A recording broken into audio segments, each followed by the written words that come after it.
বিশ্বনবী বললেন, খায়রুকুম মান তাআল্লামাল কুরআন ওয়া আল্লামা, তোমাদের মধ্য থেকে ওই ব্যক্তি আল্লাহর কাছে সবচাইতে বেশি সেরা যে নিজে কোরআন শিখে অন্যরে শিখায়া দেয়।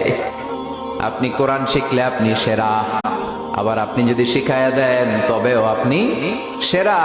এজন্য কোরআন শিখানোর চেয়ে শ্রেষ্ঠ কাজ হয় না। আপনি যদি কাউরে শুধু সূরা ফাতিহাটা শিখান, কোন সূরা, ওই লোক যতবার জীবনে সূরা ফাতিহা পড়বে তার একটা পার্সেন্টেজ সওয়াব আমলনামায় আপনার আছে না নাই? আবার ওই লোক যদি কাউরে এই সূরা ফাতিহাটা শিখায়, আবার যারে শিখালে যদি আবার আরেকজনরে শিখায়, এভাবে যত জনকে শিখাবে প্রত্যেকের সওয়াব থেকে একটা পার্সেন্টেজ সওয়াব আপনার আমলনামায় দিয়ে দিবে কে? এজন্য কোরআন শিখবো, শিখাবো, শিখবো, শিখাবো। যারা কোরআন জানি না, কোরআন জেনে মরবো, no excuse will be granted that day. সেদিন কোনো অজুহাত আল্লাহ গ্রহণ করবে না। সব পারো, কোরআন পারো না কেন? সবই তো